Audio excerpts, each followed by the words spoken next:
Hey, how's it going, guys? Welcome to the first episode of the Late Night Tech Talks. I'm Dumb Genius, and with me I have Playmaker, hello. Howie. So, how's it going, Playmaker? Pretty good, pretty good. Good, good. Excited for our first episode? Very excited for our first All episode. right. So, what are we going to be talking about today? So, we're going to be just grazing over different types of malware and some examples of what, people hear about in the news sometimes or whatnot. Okay, cool. So, I guess to start off, what exactly is malware?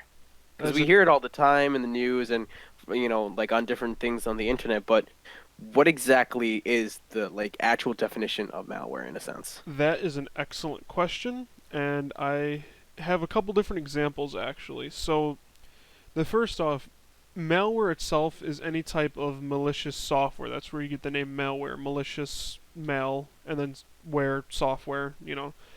Okay. So Okay, it's that's interesting. anything posed to cause a threat to what we call the end user. Okay. Mm-hmm. So so that's what malware is. Correct. So what are some I guess what are some types of malware? So there's actually been a lot of different types of malware in recent years. Okay. I say that we've had a lot, but um, I just like viruses in real life, they've sort of evolved and changed that we can actually put them into their own category now. Actually, Oh, okay. So they wow, that's interesting. right. So just to put in perspective, back in the early '90s, everything that was malware was a catch-all, was a virus. Oh, I got a Right. computer Right. virus. Right. Now in today's, the catch-all is malware with Mhm. different, I want to say, almost archetypes or styles of malware that are Really? used for different purposes now. Wow, that's okay. Wow. Right. So we've definitely come a long way from just calling everything virus to having everything have, in a sense, its own name and, as you said, like an archetype. That's wow, that's crazy. Right. It's gotten to the point where we have names for everything, and if it does a certain thing, which we'll get into how what it's called and how things do things, um, depending on what they do, they get put into a different. I'm just gonna use the word archetype. It gets put into a different archetype. So if Okay. it does something remotely close to what we understand as, I'll just throw it out there, a Trojan, it's labeled under the Trojan category. If it does Okay. something similar to that, so that's kind of how categorization works, and you get gray areas. So we'll kind of Okay. cover something that's a little bit of a gray area in a little bit.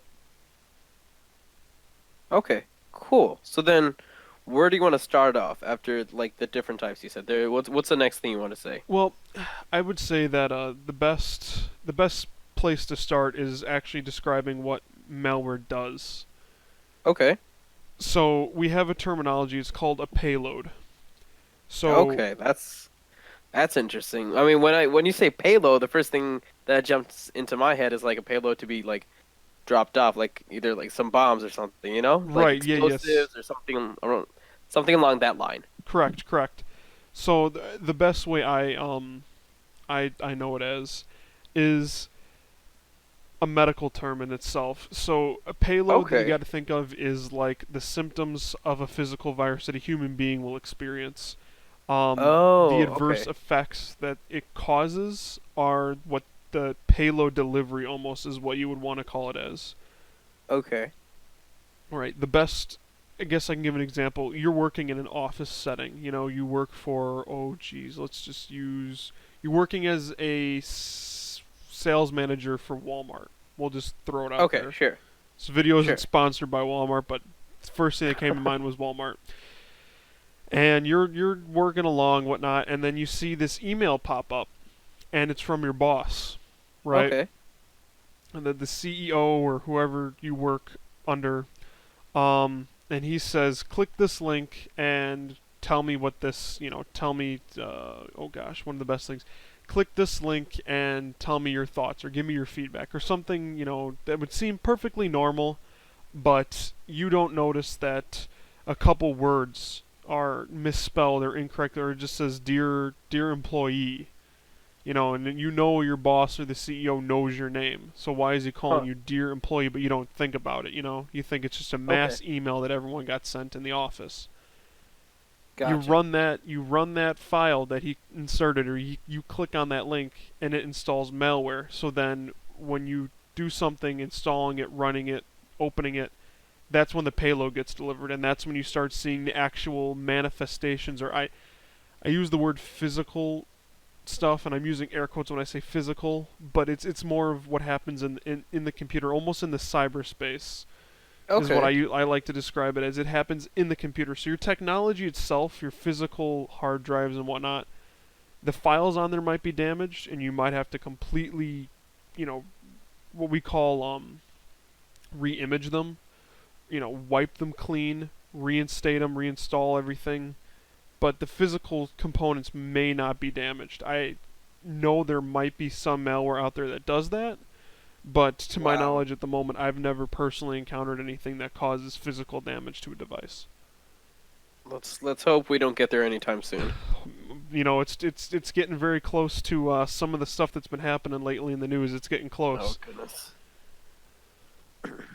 So so that's what like the quote unquote symptoms are. Right, like the payload. Give me like the most common symptom. Like I Common guess the symptom. most common payload.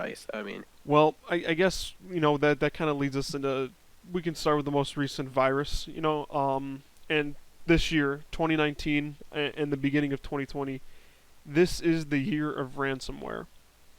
Okay. So, to describe, the most, I would say the most common in today's society and world of how this stuff works is ransomware. Okay. I'm going to cut over to an image actually. This was one of the most prevalent ransomware of 2019, and I think late 2018, early 2019, or somewhere in between those 2 years. This was called WannaCry, Oh and goodness. looking at this, you can see that it's got a lot of interesting things going on. It's got a timer. You can see, correct? Yeah. It's got a timer. It's got a Bitcoin. So you got to ask yourself, what is this? And the best way to describe this is Oh goodness. you Bitcoin. Oh wow. clicked on something, or I can't entirely, I don't remember exactly how it gets enabled, but you either downloaded a file or clicked an ad or a link in an email. I believe it was an email. You clicked an ad or a link on an email, and what it did is it went through all your files and encrypted it. So that was the payload. Okay. The payload was the Wow. fact that it went around and encrypted everything, and that's what ransomware does. Think of, like, when you kidnap someone. Not saying anyone ever has, but when you kidnap someone and you're holding them hostage, um, Right. that's Okay. you want their ransom.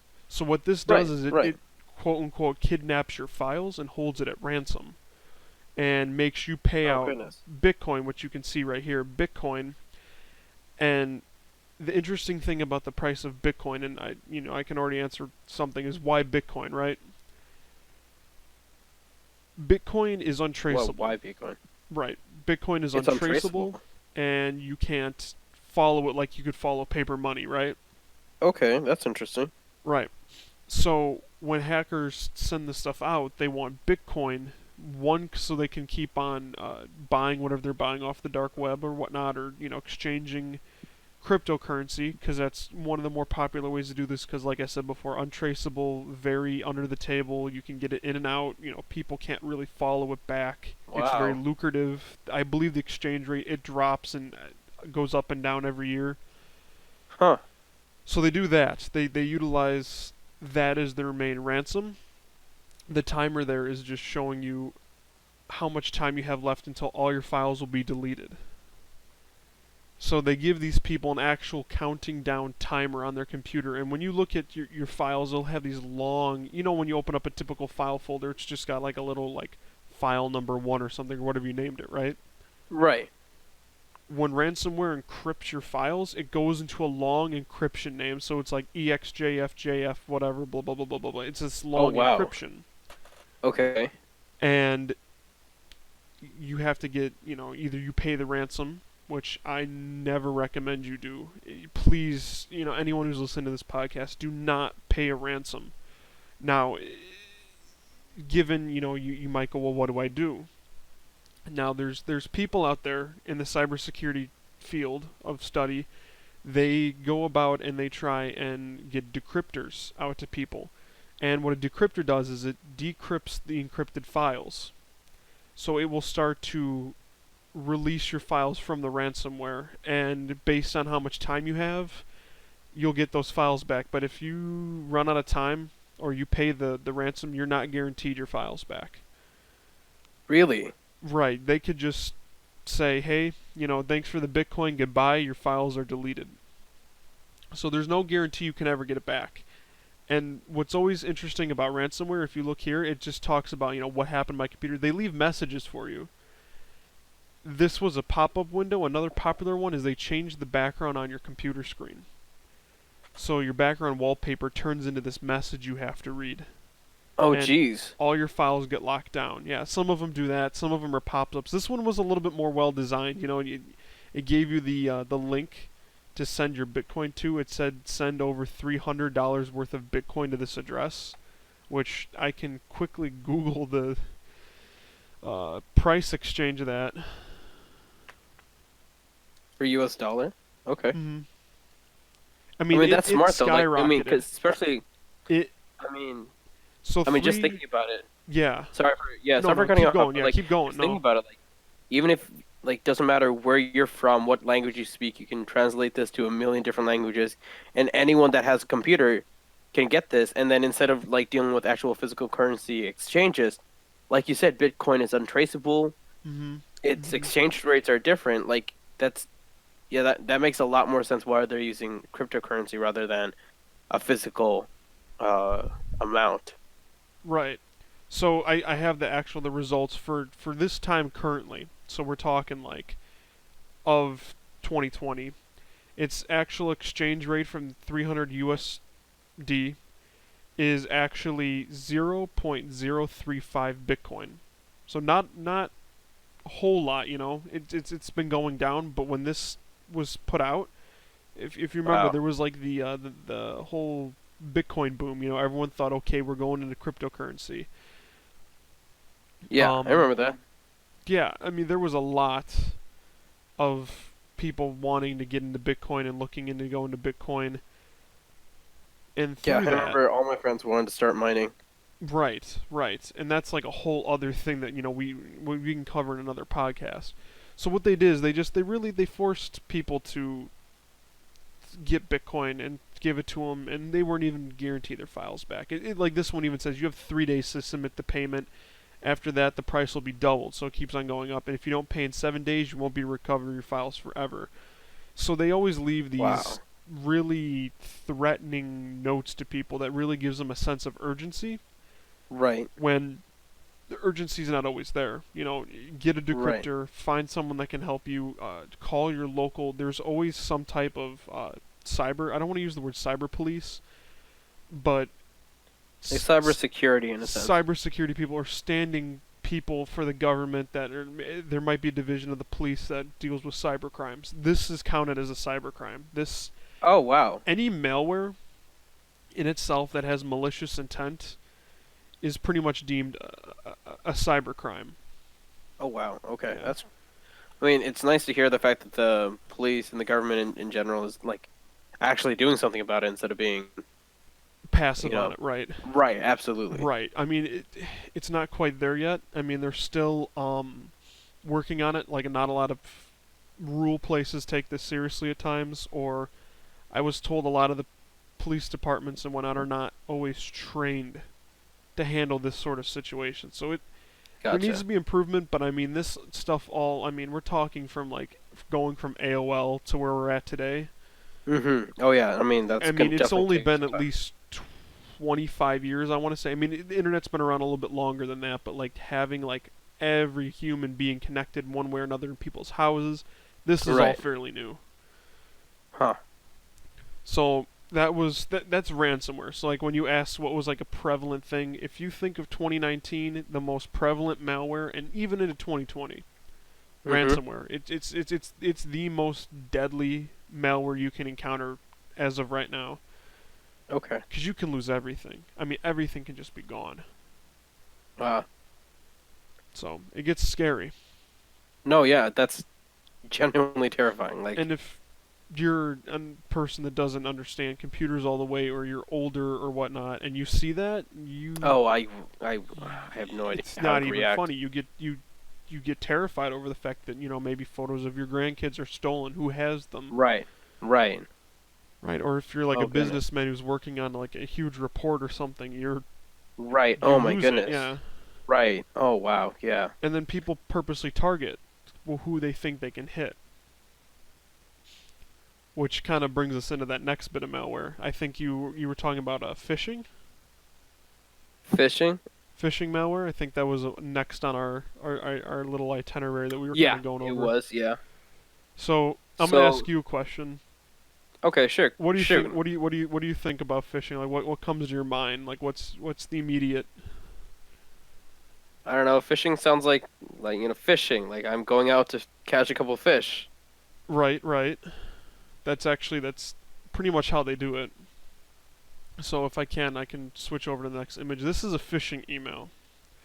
Okay. So a couple things. I mean, I've been to a cybersecurity seminar, and they were just taking over general things you need to know, like how to tell if I'm hacked or whatnot, or how to know what's going on. And one of the most important things is with phishing is emails. They're pretty much called phishing emails. The concept is throwing your net out and hitting as many people as possible with the same thing. Oh, okay. That makes sense. Okay. Right. So they make it super generic. Okay. So, I mean, dear network user, if it's your university, they're not going to say dear network user. They'd say like student, or they give like your right. general name because it's in their database. Right. So that already to me tips me off like, that's strange. Why is that there? Then it says this email is meant to inform you that my university network password will expire in 24 hours. Please follow the link to be updated to your password. And then it says thank you, my university security staff. In my experience, when you get emailed by staff, they leave their name. They leave their name, their Right. email contact. They don't just say the staff. Right. Right. And then the other thing is, why would your password expire? I mean, if it's a Yeah, temporary I was just about to password, say I've never heard of anything like just expiring or like at least giving you a countdown. Normally, if it expires, it just expires at the moment, and you just make a new one at that moment. But it never gives me a warning. That's right. interesting. And why would you be getting that over? I mean, unless you have your email set up with it, why would you be getting it over the email? Right. And then a link to change it when it would probably tell you to do these steps. Some of those things. I mean, this is pretty well disguised. I mean, to the average user, okay, this is the link I need to go change my stuff to, I right? mean, it looks like somewhat credible in a sense because it does have like myuniversity.edu/renewal, but Right, right. I mean, they even have that education ending cap, instead of like, my university right. edu. A lot of scholarly places, universities, they always have edu at the end. EDU. Right, exactly. So it makes sense. And I mean, they sent it at 12:18 p.m., so the afternoon, it looks Yeah, it I looks mean, I genuine. could see myself getting an email from my university Right, on, but on that. then all of a sudden, you click it and ta-da, you have a phishing email. And what really happens with this is they get you what is almost called, it's another type of malware. It's called a rat. A rat? A remote access tool. And what they can do is, I mean, this is just one way that they could do it. There's tons of different ways, but they could the the link you click to would probably ask you to install a file.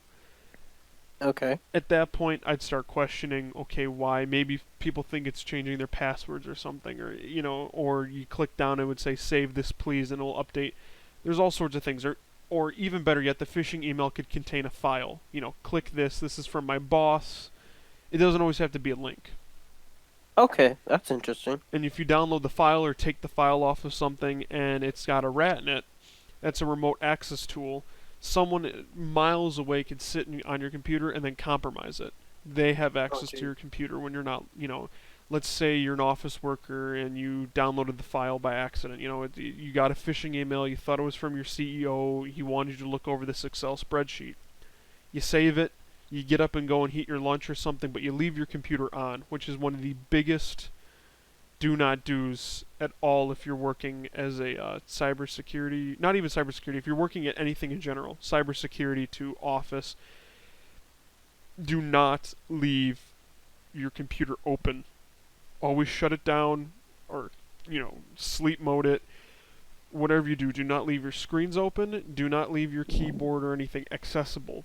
Like you can keep Wow. it on your desk, but don't like keep it where people can get to it. And always make sure when you're not there that it's off or Huh. sleep or something, because then people can't Right. really get into it. Right. But that remote access tool could get entered in, and then from there you're part of what we call a botnet. So that's another big name term. A botnet, think about it, is a horde of compromised computers. So almost like a zombie. One Oh person wow. infects a computer and another computer infects another computer. Or better yet, are you familiar with old vampire movies? Yeah. Yeah, so you know how like a vampire can make a horde of other vampires? Right. But what's his main thing? He has control of the other vampires, right? Right. That's exactly how a botnet works. The hacker's computer Oh. compromises other people's computers through phishing emails. And from that, they all become a hive mind, and then they're used to do what we call DOS attacks, denial of service attacks. And that's when you're, DOS. yeah, DOS, I feel like DOSing. I've heard of a DOS attack before. Right. I mean, you've probably heard it in the news because it's quite a common way to shut down websites, actually, Okay. or servers or whatnot. Because what they do is they send information packets. So like a website server that can handle, traffic, constant traffic. That's another security term, whatnot. Just traffic is general people coming in and out. Their IP addresses are Right. going in and out. Right. Packets are going in and out, back and forth through the server, and it can handle that amount of traffic. But when Right. you DOS something, all those compromised computers attack it at once. So At typically what? you'd be Oh able to wow. handle that. But when you get 30, 100 something computers that have all been Right. compromised without people knowing, and they all shoot a packet or they ping that website at once, you're in trouble because Right. That would it overload the shuts computer, down the right? server. It overloads it and shuts it down. So then people that are genuinely trying to get into it cannot get into it. And then from Goodness. there, the hacker can use it as a backdoor to get in and, do other things, work their way around and get out of other things. It gets really messy when you're using DOS. I mean, just for example, we started off with phishing. I mean, phishing is just its own little thing, but yet it opens up opportunities to get all these other sorts of types of events. I'm use the word events. Circumstances happen. Circumstances is a better word. To just open up these doors, which we call in the cybersecurity world backdoors. Okay. So, I mean, you're accustomed, houses having two entryways, right? Right. One, the front door is always more guarded. You got lights, you got locks, but the back door, Right. you might put a fence around your backyard or something, or you might have like a little light out there or something, but it's not always as heavily guarded as your front door because you're expecting access from only your front door. Right. But with hackers, they want to find a way to go in the back door the fastest way possible and the easiest way. So if you're spamming the front entrance and you're getting tons and tons of crap where they can't handle it anymore and you slip right on in without them knowing, that's how they get in sometimes. Huh. So I mean, you have stuff like that. Another one, I mean, it kind of is the same thing, but not really. It's a Trojan Okay. virus. I I'm mean, sure that everyone's sounds heard of it. like the Greek story of the wait, like a Trojan horse. Right, correct. The story of Troy. That's where we actually get it from. So if those are not familiar with the story, um, some Greek soldiers were in the War of Troy. They're fighting over. I can't remember her name. All of a sudden, she was Helen of Troy, Helen of Troy. and there was a huge war over her. I mean, you can read the whole story yourself, guys, and understand everything. But the Greeks were about to be defeated, so they had one last ditch effort to get past the walls of the city. Have some of their boats sail away, leaving a large wooden effigy of a horse that was hollowed out from the inside only. It was really hard to distinguish the front. And one little boy was left sitting by the horse when the people of Troy came out, and they said, "What is this?" They said, "The Greeks are admitting defeat, and they wanted to give you a gift for their losses." So they said, "Sure, we'll take any sort of victory," and they wheel it into the center of their city, thinking it's just, a large statue, an effigy, a prize. Thousands of Greek soldiers were hiding within the horse, and at the dead of night they opened it up, went around, and ransacked the place. So much like that story, Trojan malware is files or emails or website links or ads that look normal, that look safe, Sure. but upon clicking them, cause horrendous effects. Much to like what we discussed earlier, you could have all sorts of events happen because of it. Stuff that are payloads, I should say, payloads that are not supposed to really be a typical thing. Like you click www. Google.com, and then you go into your Excel spreadsheets, or you get a file from someone that's like, hey, this is a new spreadsheet, and you get it, and then bam, you get all sorts of stuff. I mean, you could get like, oh, I'm trying to think of one that really happened recently.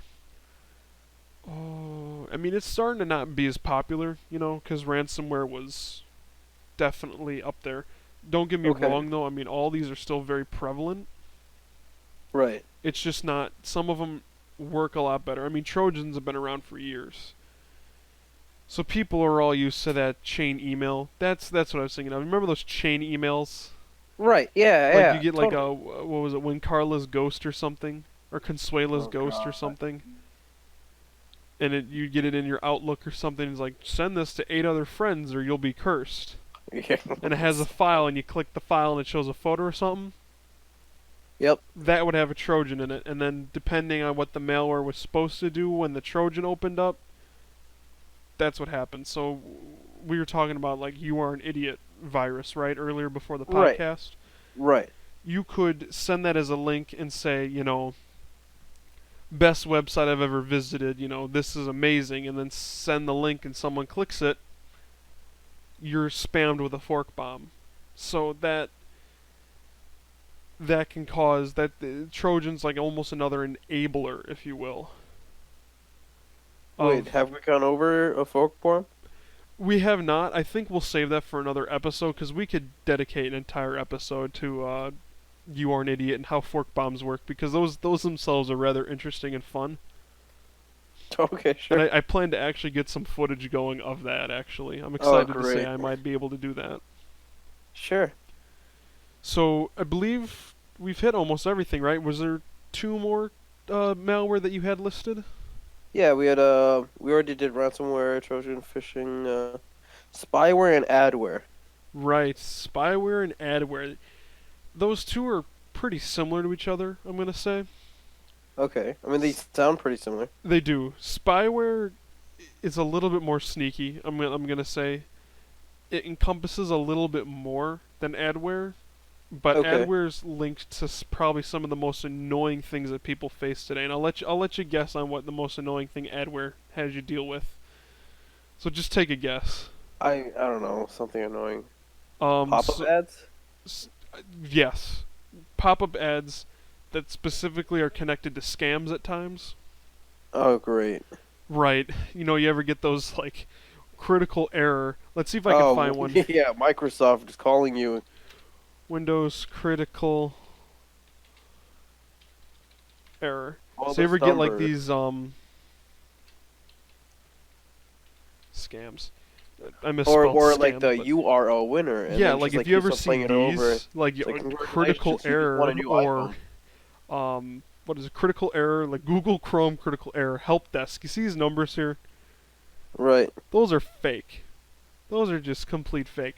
This is both a combination of it's adware. It pops up like an advertisement. You'll get advertisements for this stuff, or Microsoft warning. You have an error number and then a toll-free number, and then Oh, it jeez. detects potential threats on your. That's if someone has like their malware actually or antivirus set up.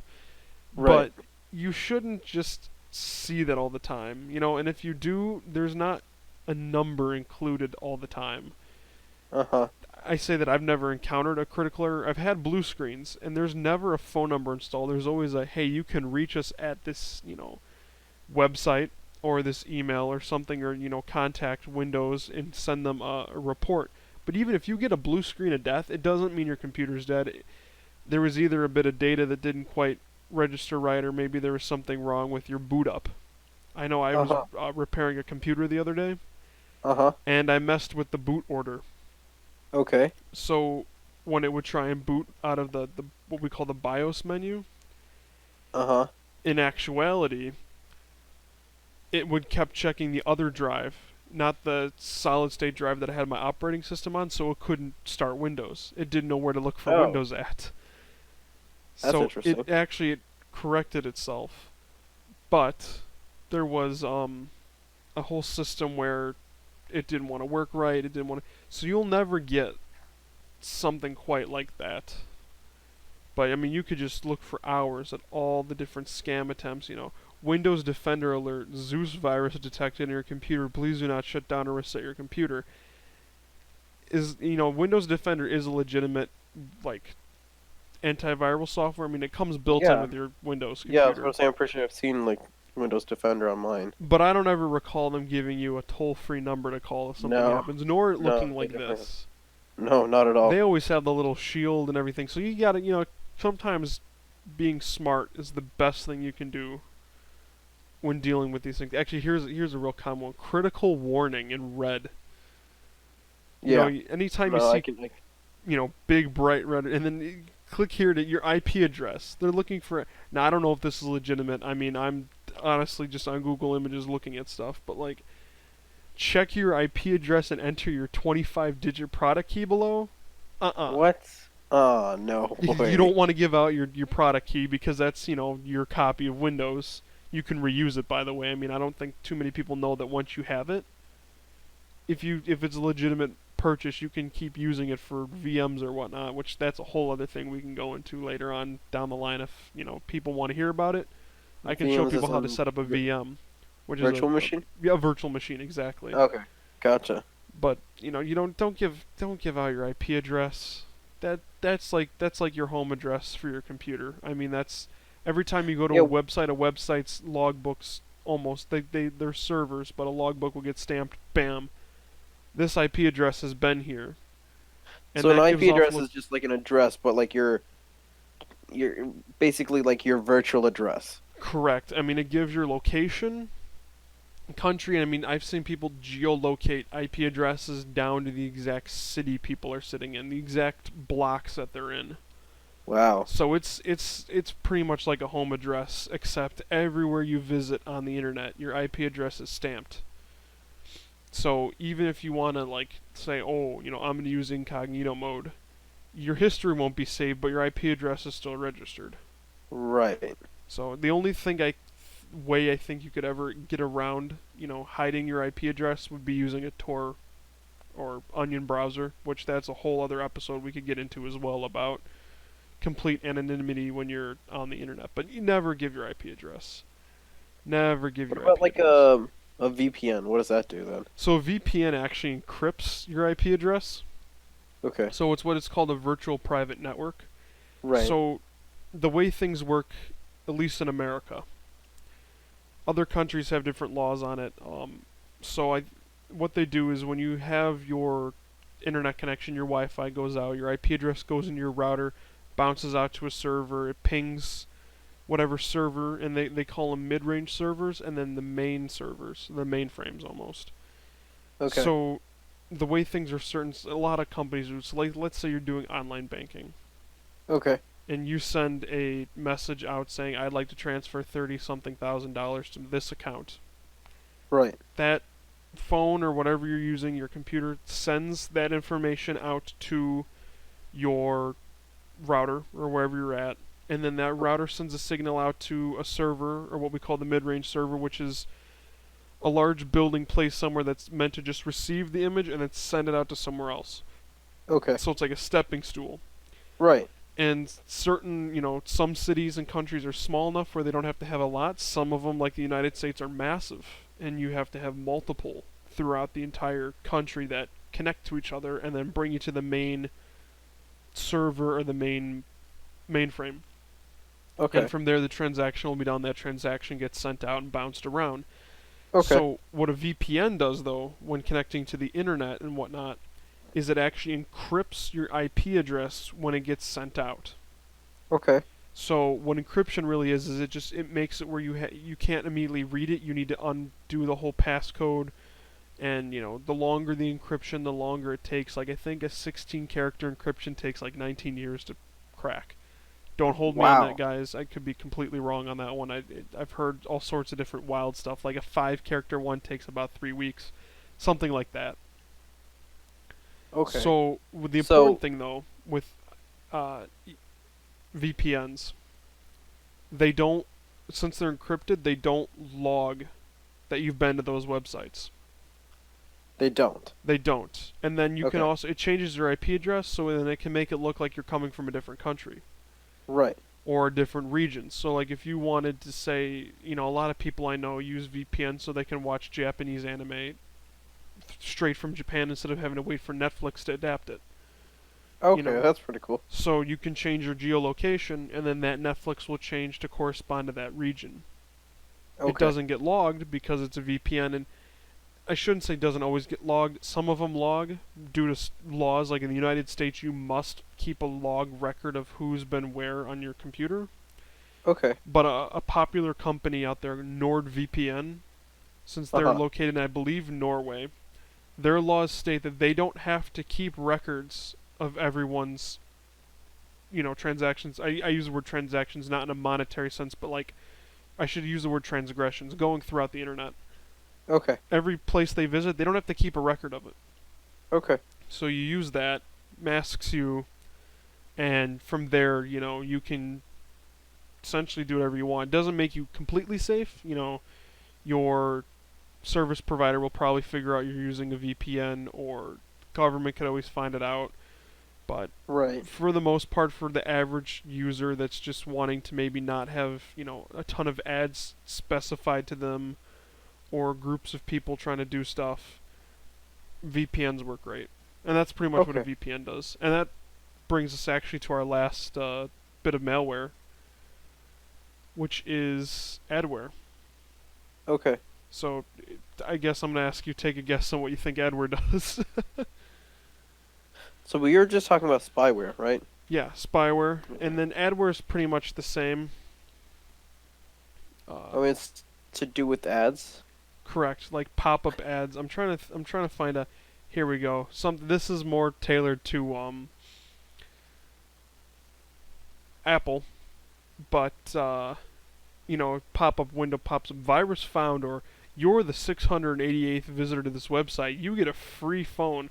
Actually, let's see if Right. I can find one of those. Yeah, yeah. Congratulations. You won a free iPhone. I've seen a couple of those multiple times.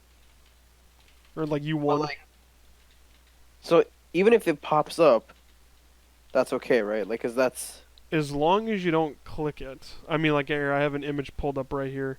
Like you see these all the time. Congratulations, Amazon user. You've been selected for a chance to get 100,000 or 1,000 Amazon gift card or Apple Phone X. They're not going to do that. I mean, common sense dictates that you're not going to go about and get this off of a website. right. So this is what adware is essentially.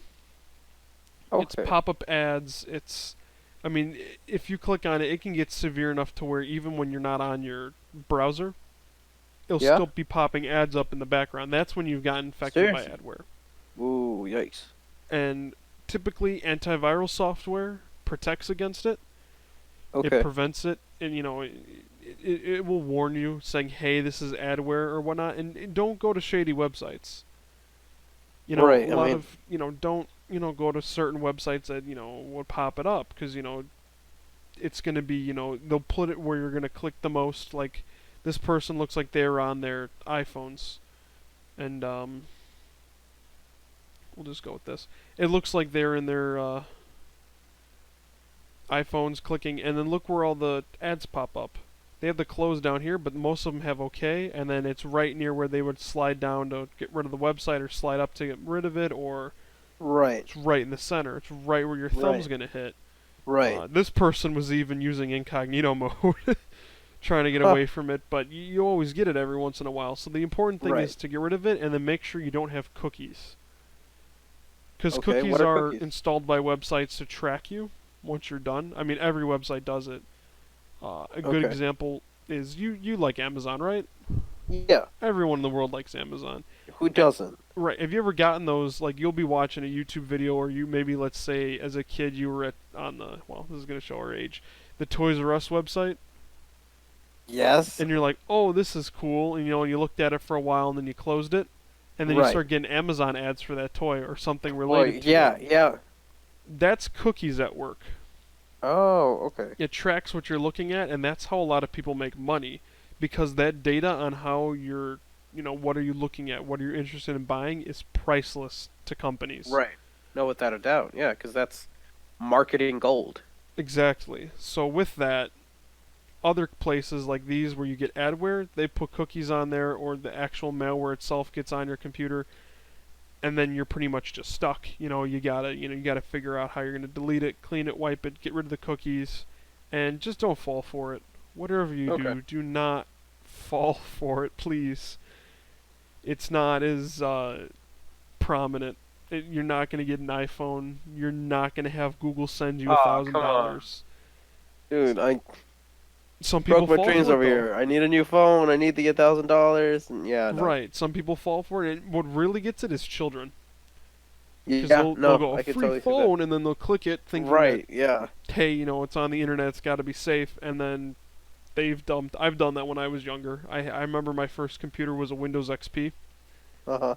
and I clicked on what I thought was an ad for free antiviral software, because I wanted to show that I knew how to install antiviral software at the tender age of like 5 or 6. Oh, goodness. No, it was malware. I put down some adware on my computer, and it was popping up ads when I was trying to go through the just not even I wasn't even Internet Explorer. I was just solely on my desktop, just looking at stuff, and stuff with ads would pop up. Oh, jeez. So that's just a little window into malware. Do you have any questions? Um, I know I've been talking quite a bit.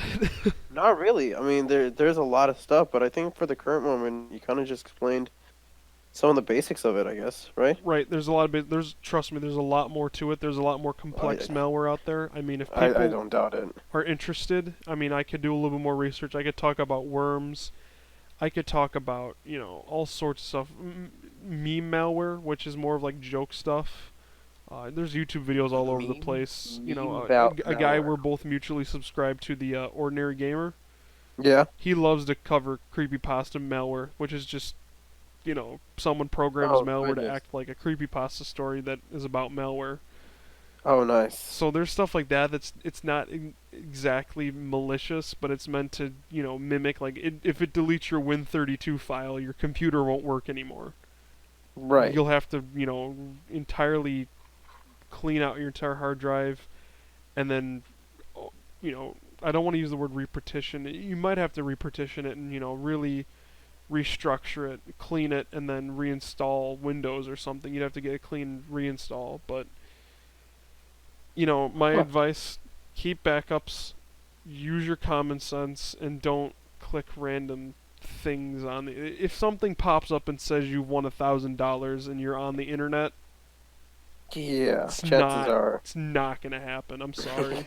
Yeah. So, But if only. oh, if only. Tell me about it. If only things. So these were just a bit of key concepts. Some things that the daily person might be hearing on the news, like, oh wow, what was it, 2 years ago or about a year ago, Marriott got hacked, the hotel Oh, chain, wow. Oh, and it was wow. from a phishing malware. And people were going, phishing? What do you mean fish? Like, I was around people that were like sitting there like scratching their heads, going, why are they calling it phishing? Mm-hmm. But they didn't know that people were purposely sending emails out on behalf of Marriott that people frequently attend, and then scamming them off of it. Goodness. So it's just stuff like that.